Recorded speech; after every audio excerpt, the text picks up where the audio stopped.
So today I'm going to be treating the cervical spine, or the small joints on the side of the cervical spine, I should say, with the Endolaser 120. I'm using an 800 wavelength 4-point cluster. So this cluster has 1 centimetre squared spots, and we're using the cluster just because it's quicker. We're going to go into clinical protocols here. You'll see if we scroll down, we'll find cervical spine arthritis.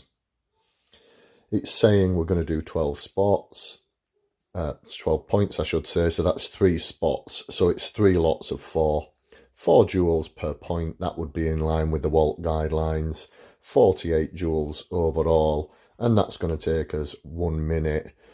That means each of the spots that we do is going to take 20 seconds. We're using a 400 milliwatt probe, but it's set at 200 milliwatts at the moment. If you had the 100 milliwatt probe, it would just be double the amount of time.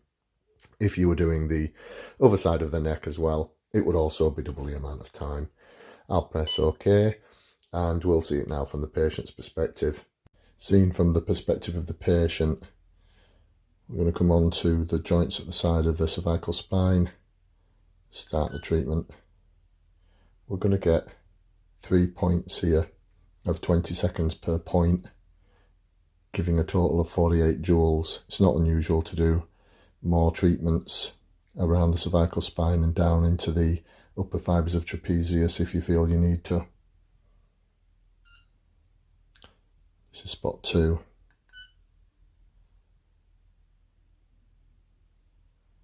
Again, if you were treating the opposite side, I'm on the right hand side. If you're treating the right side and the left side, you would do the same number of spots down the left hand side.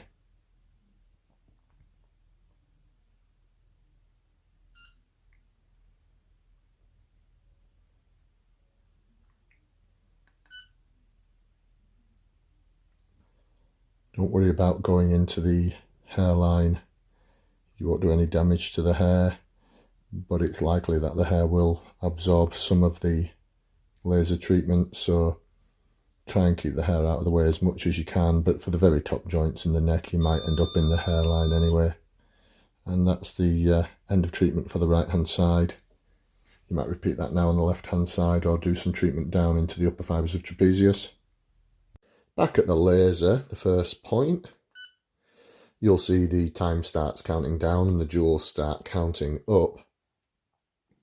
This is treatment to the joints on the side of the cervical spine.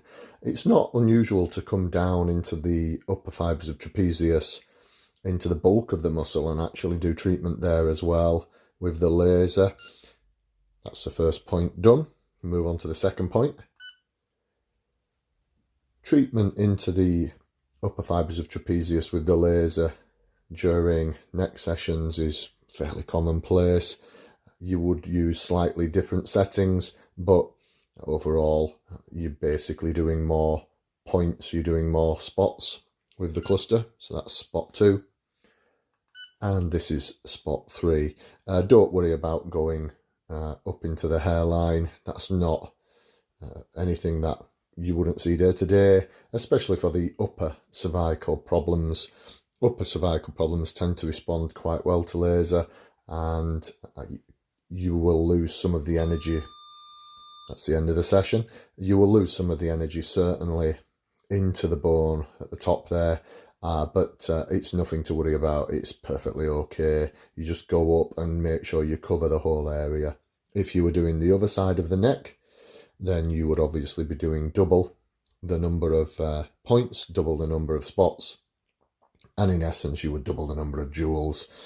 Like the lumbar spine in the neck, it's not unusual to see very high numbers, hundreds, 200s.